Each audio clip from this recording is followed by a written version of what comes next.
అండి, welcome to my YouTube channel. It's me సౌజీరామ్.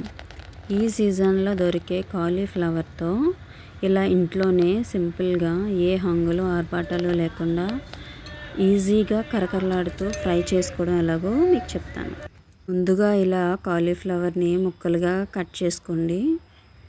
Cut చేసుకుని ready పెట్టుకోండి. వీటిని వాటర్తో వాష్ చేసి శుభ్రంగా సాల్ట్ వేసి వాటర్తో వాష్ చేసుకొని పెట్టుకోండి. మధ్యలో పురుగులు అవి ఏమన్నా ఉంటే సాల్ట్తో కడగడం వల్ల పోతాయి. దీంట్లో కొంచెం పసుపు, చిటికెడు పసుపు వేసుకోండి. దీంట్లోనే 1 టీ స్పూన్ కారం కూడా వేసుకోండి.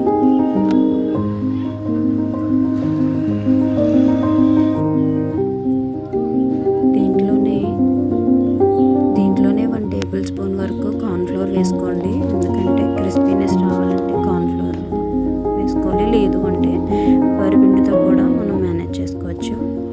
ఇంట్లో ఉండే ఇంగ్రీడియంట్స్తోనే చెప్తున్నానండి. దీంట్లోనే చిటికెడు సాల్ట్ కూడా యాడ్ చేసుకోండి.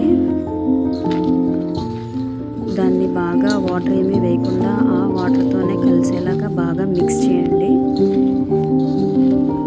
మనం వాటర్ వేస్తే అది వాటరీగా అయిపోతుంది. మనం ఎలాగో వాష్ చేసిన వాటర్ ఫ్లవర్కి ఉంటాయి కాబట్టి ఆ వాటర్తోనే అవి మిక్స్ అయ్యేలాగా బాగా మిక్స్ చేయండి.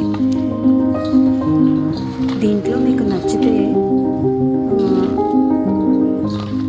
ఇందులో కొంచెం శనగపిండి కూడా యాడ్ చేసుకుంటే చాలా బాగుంటుంది. కానీ నేను ఓన్లీ సింపుల్ ఐటమ్స్తో మాత్రమే నేను మీకు ఎలా చేసుకోవాలని చెప్తున్నాను. అవన్నీ వేసుకుంటే కూడా ఇంకా టేస్ట్ అనేది పెరుగుతుంది. దీంట్లోనే మనం ఆల్రెడీ ఇంట్లో తయారు చేసుకుని పెట్టుకునే ఉంటాము. ఆ మసాలాని కొంచెం యాడ్ చేయండి. ఎందుకంటే అల్లం వెల్లుల్లి అనే ఫ్లేవర్ కొంచెం తెలియస్తే ఇంకా బాగుంటుంది. దాన్ని కూడా 1 స్పూన్ మసాలా వేసుకొని బాగా మిక్స్ చేయండి.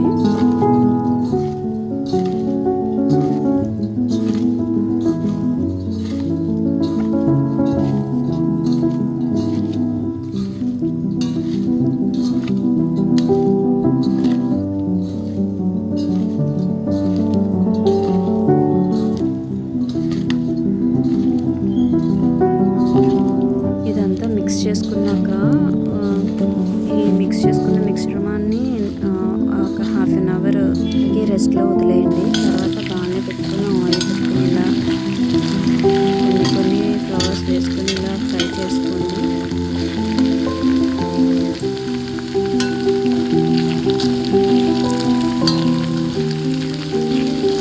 ఎక్కువ ఆయిల్ వేసుకొని వేస్ట్ చేసుకునే కంటే కొంచెం ఆయిల్లో కొంచెంగా వేసుకొని ఫ్రై చేసుకోండి.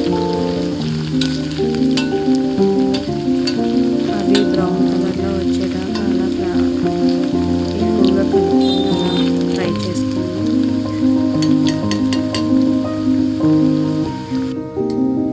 ఇలా రెడిష్ బ్రౌన్లోకి వస్తే మనకి క్రిస్పీనెస్ అనేది ఉంటుంది.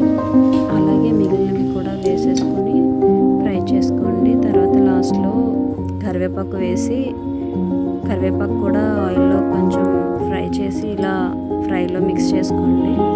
మీకు ఫ్లేవర్ అనేది తెలుస్తుంది.